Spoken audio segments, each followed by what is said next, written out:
What is up, Who Dat Nation? It's Christopher Vogler from the Straight Up Saints podcast presented by Boot Crew Media and DraftKings. You can see the promo code SUS for Straight Up Saints. Use that at DraftKings Sportsbook to go on these bets. They have great offers right now. You can bet $1 on either team to score this upcoming week in the NFL, and you can win $100 in free bets. Pretty cool stuff there from DraftKings. Now, there's never a dull moment with the Saints. Doesn't matter if they're winning 3 games in a row. Doesn't matter if they're losing 3 games in a row. And that was proven true today because you're sitting there enjoying your Monday, or maybe not enjoying your Monday. I don't know about you guys. I was definitely enjoying my Monday, even though the Saints lost on Sunday.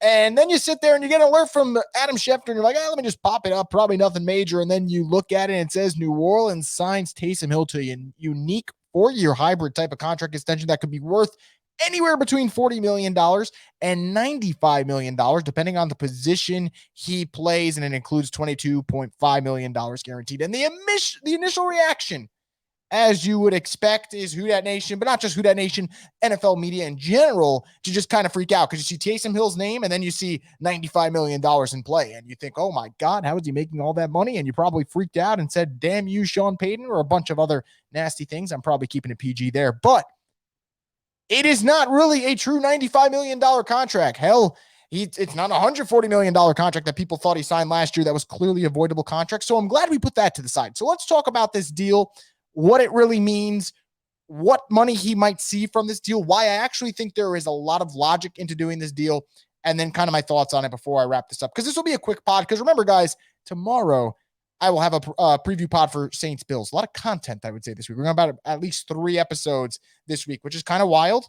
But you know what? Let's do it, man. Let's do it. It's a busy week for the Saints. So let's get into the logistics of this contract. It is not a true $95 million contract. It's actually really a 4-year, $40 million deal for Taysom Hill. Now, if he were to play quarterback, there are escalators in those deals, incentives, you might call them, and that would allow him to get to said $95 million. Maybe there's a $500K bonus per game. $500K if he plays at that position, $500K if they win. There are those type of escalators built into a contract of that magnitude, and that's how it would move up from $40 million over 4 years to $95 million over 4 years. That being said, this does not mean that the Saints are giving him a chance to be the starting quarterback. This does not mean that they're opening up the door for him to be a starting quarterback again. This is simply the Saints keeping a player who they value more than most teams would value because they see him as an asset. And I think for that standpoint alone, I get why they do it. But the main reason why I think people should pump the brakes on panicking and asking for Sean Payton's address and whatever the hell you guys are doing today on this Monday afternoon, Taysom Hill had an $8.9 million cap hit for the 2022 season without him under contract. That's right, $8.9 million cap hit for Taysom Hill to not be on the team. You're keeping him on the team next year. And I think you would rather have Taysom Hill on the team for $8.9 million than Taysom Hill not on the team for $8.9 million, if that makes sense to you, because it should. Now, the best part of that is it might not even be $8.9 million. Like, seriously, it might not. So what the Saints can do from this is the Saints can lower that cap number.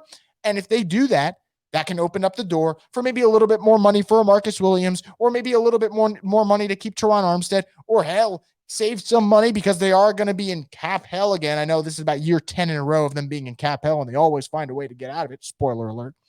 But it opens up some money. And if the Saints are going to be aggressive, and if the Saints are going to pursue a Russell Wilson or an Aaron Rodgers or one of these just really uber talented quarterbacks that will be available, you're going to need to save money. And this actually, in the short term, can help the Saints save money. Now, I know fans are unhappy. I know fans are going to complain about this. And I get it in the sense that you want the Saints to spend not a wide receiver or a tight end or just a really appealing offensive weapon. And you'll complain and be like, well, why did you give Taysom Hill that money when you could have gave it to someone else? Like, I somewhat get that.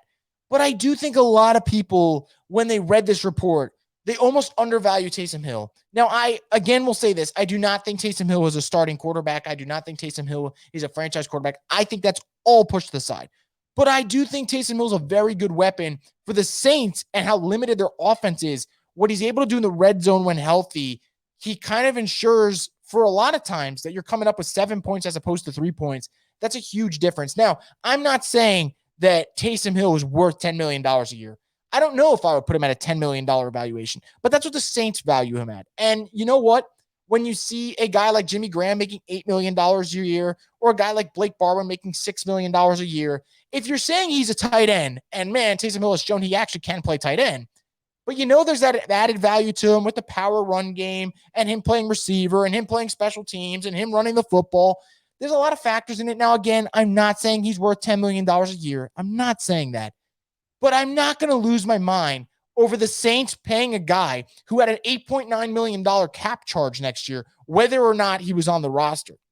Does that make sense to you guys? Like, again, I'm not saying that the Saints should have opened up their wallets and broke the bank for Taysom Hill. And yet again, 4 years, $40 million is really not that bad. That's where I'm at with this. Am I leaping for joy? As you can tell, I'm not. But am I sitting here down in the dumps just like crying over it? No. And again, the Saints have done far worse with their money, guys. Brandon Browner contract, CJ Spiller contract, Jarvis Bird contract, Cam Meredith contract. There's a lot of bad contracts they've dished out. Andrus Peat. I mean, they've dished out a lot of bad deals. Now, that doesn't justify making potentially another bad deal. But again, I think there's a lot more value to Taysom Hill than people think. Now, I think with him being banged up this year, it really does set you back in what people think the vision is. But before Taysom Hill went down, might I add, you were seeing him make plays as a receiver. You were seeing him make plays as a runner. Remember, I'll pick out two games in particular, the game against the Giants and the game against the Patriots. Big focal point of their offense. And we kind of saw what the Saints offense can be when they sprinkle in Taysom Hill a lot more than they used to. And there is that added benefit to it. Now, is he going to solve things for the Saints offense? No, but he does actually ease some of the pressure. And I think that's really important. Now, is it annoying, the timing of this deal? Absolutely, because now all of you guys, including myself, are going into Thanksgiving dinner with our families Thursday, God willing, and you're going to have to deal with questions from them because they don't know how the cap works, and they're going to tell you, why'd you pay Taysom Hill all this money, and why'd you do this, and why'd your team do that? And like, guys, just simply explain to them it's not a $95 million contract. It's 4 years, $40 million, and we'll see what happens from there. But again, this doesn't change my belief. I recently said on a podcast, I think the Saints are going to be big game quarterback hunting in the upcoming offseason, and I feel that way still after this Taysom Hill deal. It doesn't really change the way I view the Saints' direction and where they're heading, but it is really fascinating for them to get this deal done now. And might I add real quick, guys, there was a simulated injury report. Saints didn't actually have practice today, and both Taysom Hill and Trevor Siemian were listed on that said injury report, full participants in this simulated, not actual practice, so it doesn't tell the full story, but Taysom Hill full, Trevor Siemian full. Taysom Hill foot injury, Trevor Siemian right hand injury, throwing hand. Not great for a quarterback for you to have a throwing hand injury. Could we see Taysom Hill start Thursday? Maybe. I'll have more of that on my next podcast episode, which you guys can expect to come out Tuesday night or Wednesday morning. I'll have that out. It'll be the Thanksgiving game preview because obviously I'm not going to record on Thanksgiving Day. But that'll be out and I'll kind of assess what's going on. It would be fitting for the Saints to start Taysom Hill on Thursday to just scare Saints fans and the NFL world and be like, oh, we paid this guy and he's going to be a quarterback, which again, is not the case. Just joking. Calm down. Don't punch your screen because I'm on it. That's not the case. So Saints extend Taysom Hill. True, honestly, 4-year, $40 million deal with those built-in escalators to reach $95 million, although I don't think he'll ever see that money.